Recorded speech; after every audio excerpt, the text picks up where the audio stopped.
Good afternoon, everyone.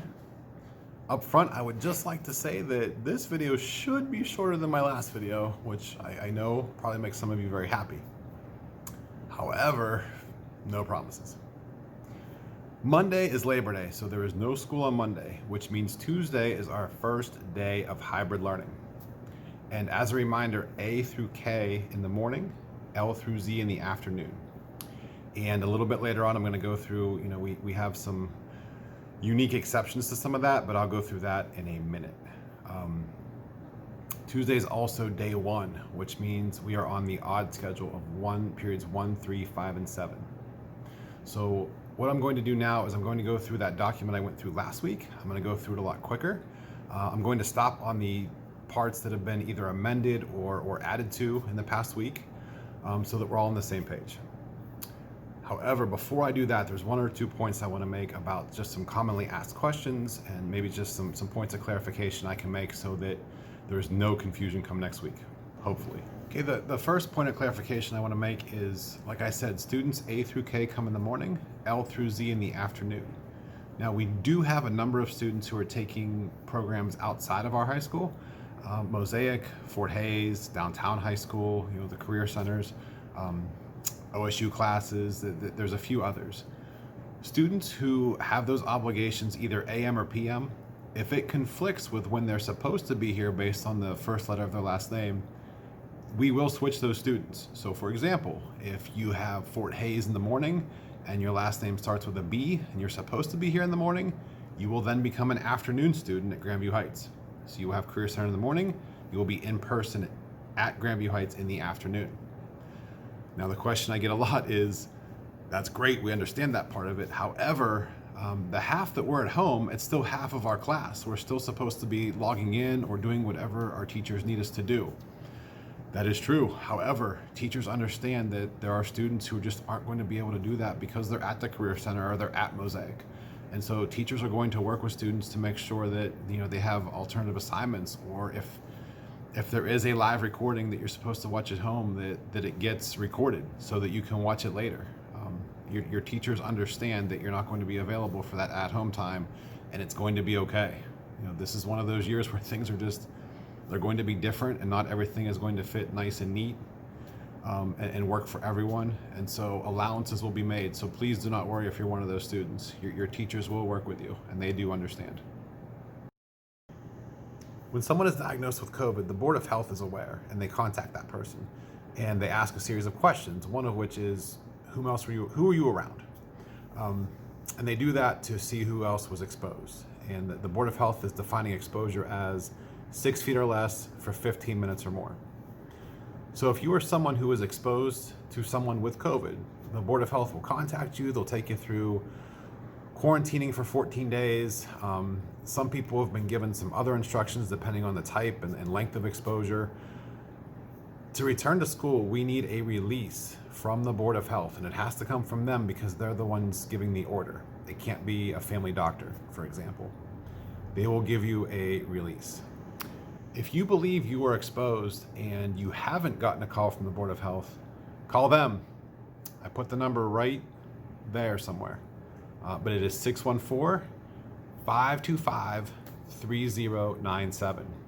Call them, they will take you through, they will determine if you have been exposed or not, and they will recommend whether you should quarantine. Then, same thing, you will need that release letter to come back to school. Always err on the side of caution. If you think you've been exposed and you have any symptoms, even if the Board of Health says you haven't, stay home. Please, we're gonna err on the side of caution here and stay home. Speaking of staying home, I know students are getting pretty nervous about how will I get caught up, how will I do my work, if I have to quarantine. Teachers are aware, and I'm not going to pretend that this is going to be a smooth, easy process for anyone, but we're going to make it as smooth and easy as possible. Your teachers are aware that some of you are going to be home, maybe for 14 days. You might have to quarantine multiple times. You may have symptoms that keep you home. Teachers are going to work with students on alternatives to make sure that you're caught up, to make sure that you know exactly what is expected of you while you are out and what you can do when you get back. They're going to tell you when they have office hours of support. They're going to work with you. I don't want you to worry. The most important thing right now is health and safety of everyone. So please err on the side of staying home. Okay, everyone, this is the document that I shared last week and went through painfully slowly with you, but that's because it's important. So this time I'm not going to go through each thing, but I am going to highlight some of the changes that we've made and some of the additions. The first thing I want to point out here, number two, the hallways and stairwells. Initially, we were going to have one-way hallways and stairwells. However, when we sort of practiced this, we looked at a bunch of kids' schedules and noticed that for our size, for our layout during hybrid, now this would be different if we were all in the building, but during hybrid, it actually puts more kids in the hall if we have one-way halls. For example, if you are in Mr. Evans' physical science class and you're going, the next period that you have is Mr. Peters' history class, that might be 20 to 30 feet apart. But if it's one-way halls that take you up past all the science rooms, past the library, down the English hallway to Mr. Peters, that just doesn't make sense. That's going to put you in the hall. That's going to put everyone in the hall more. So for that reason, we marked the hallways. So we need you to stay on your side and keep moving. You're supposed to go from one class to the next, and that's it. We're not using lockers. I'll get to that in a second. But we're not going to have one-way hallways unless we see that there's going to be a need for it. But like I said, during our trial runs, we didn't. Again, masks, distancing, washing hands, large gatherings. Students and staff completing that self-assessment that I talked about, this is the link for that self-assessment that you will take each morning. And again, students, everyone, staff, me, you, everyone, this is a have to. We have to do this. So this link is also in your email, and I believe Mr. Culp is sending it as well. Moving on, the student lockers will not be used. So there's no way, given our lockers, the fact that students would be next to each other, there'd be more people in the hall. You know, our halls are only 6 feet apart. There's a number of reasons that there's no way to permit locker use. So any supplies that you bring, we're going to students, we're going to ask you to travel lightly. Just bring what you need for the classes that you're going to have during that AM or PM period whenever you're here. If you have a bike helmet, a coat, pretty soon, you're going to have to carry that stuff with you. Athletes, I know this is a pain, and I'm so sorry. I wish we had a better way, but there is no safe way to store equipment. And one of the reasons that some of you have so much equipment is because we can't use the locker rooms for those things. In other words, there's just no safe way to store equipment right now that we can get permission for, that's safe, that's sanitary. So students are not going to be able to bring their athletic equipment to school. We talked about lunches. There's grab and go lunches. The schedule, we've talked about the schedule, and I've included the schedule here if you need a reminder. Study hall. If you have a study hall, remember, you can leave the building for study hall. You can go home and come back. If you have study hall the first period of the day or the last period of the day, then you can come in late and you can leave early.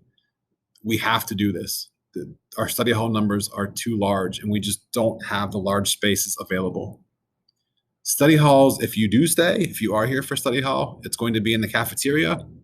We have 2 seats at each table. We have plexiglass put up. The tables are far enough apart.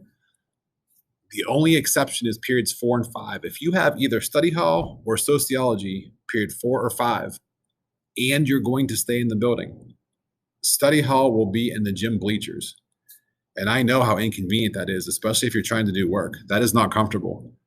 But it is the only place right now that we are able to, based on the number of students that we have. Now, if we see that only a few students are staying, we might be able to switch that location. But right now, based on the number of students that we have, that is the only acceptable place that we can have that study hall. Just because it's in the gym does not mean it's playtime. It's not. You have to be in the bleachers and in the same spot in the bleachers every day, distanced from each other. The last thing I want to point out is at the end of each class period, regardless of what class this is, teachers, we have sanitary spray. They are going to spray the desk and chair that you're sitting in, and then students, you are going to wipe that down. This is not going to be a big, long process. This is going to be a quick process. But in order to make that chair safe and sanitary for the next class. We're just going to have to do that. A lot of teachers have one student per table. A lot of teachers have tables and not desks. And maybe first period sits in this chair at that table, and then the next period will sit in a different chair at that same table. We're still wiping everything down.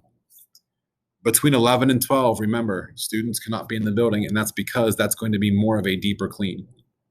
Also, 3 o'clock, that's also going to be a deeper clean of the building. So this is, I guess my point is, that's not the only time that we're going to be cleaning these areas, but it's going to be really important to do that. And that's just part of our new reality. Okay, I am reflecting upon everything I've just said. I'm not sure if this was shorter than last week or not. I hope it was. Any questions, please let me know.